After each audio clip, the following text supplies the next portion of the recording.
सोने के गड़े। विजयपुर नामक गांव में धर्म नाम का जमींदार रहता था। उनके पास राम और सोम नाम के दो काम वाले थे। इतने सालों से वे दोनों उन पर ही निर्भर होकर काम कर रहे थे, इसीलिए वह जमींदार उनकी कुछ मदद करने की सोच रहा था। एक दिन उन दो काम वालों को बुलाकर कहा, तुम लोग मेरे पास बहुत सालों से काम कर रहे हो। मैं अपने अपने पैरों पर खड़ा होते देख तुम्हारे बच्चे खुश होंगे, इसीलिए हमारे गांव की दक्षिण दिशा की खाली जमीन को तुम्हें दे रहा हूँ। तुम लोगों से जितना हो सके उतना लेकर खेती कर लो। डर के पेड़ों और पत्थरों को हटाने में तो थोड़ा समय लग ही जाएगा, इसीलिए 5 साल तक तुम्हारा कर्ज भी माफ कर रहा हूँ। बोलकर जमींदार ने कहा। जमींदार के बातों से दोनों काम वाले बहुत खुश हुए और तुरंत गांव से दूर उस खाली जमीन में जाकर आजू बाजू में दोनों ही 2-2 गज की जमीन ले लिए। वहां के जमीन पर खराब पत्थर और पेड़ों को हटाकर साफ कर रहे थे और ऐसे ही धीरे धीरे खेती का काम भी शुरू करने लगे।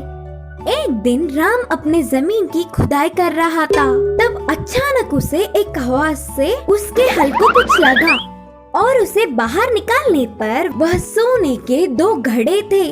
उनमें बहुत सारे सोने के जेवर भी थे।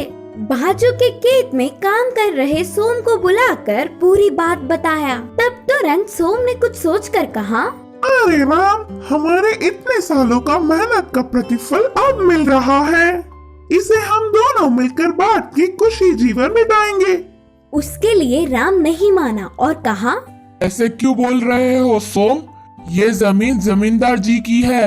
इधर मिली हर चीज पर उनका अधिकार है। ले जाकर उन्हें ही दे देंगे। पागल लगते हो। इन सोने के घड़ों के बारे में किसी भी नहीं पता, इसीलिए हम ही ले लेंगे। बोलकर सोम ने कहा, ठीक है, फिर आज रात तक सोच कर बताऊंगा। बोलकर उन्हें घर ले गया राम। राम पूरी रात बहुत सोचकर सुबह ही जमींदार के पास जाकर उन कीमती जेवरों को देकर खेत की ओर चल पड़ा।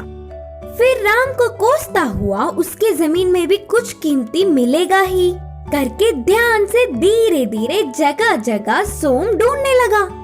उसकी सोच के मुताबिक ही दोनों सोने के घड़े उसे भी मिले और सोम की खुशी का हद ही नहीं रहा। बाजू के खेत के राम को यह बात पता ना चले, इसका ध्यान रखा और उन्हें घर ले जाकर छुपा दिया। वह पूरी रात सोम को नींद ही नहीं आई। अगले दिन सुबह ही बिना किसी को खबर पड़े शहर जाकर उन जेवरों को एक बड़े सेठ को दिखाकर और वह सेठ ने उन जेवरों की जांच करके नकली है बोलकर नक्की कर दिया। अब ना कुछ कर पाते हुए उदास होकर घर आ गया सोम। अगले दिन ही जमींदार ने अपने घर राम और सोम को बुलाया। जेवरों से भरी उन सोने के घड़ों को मैंने ही उस जमीन में गाड़ा था।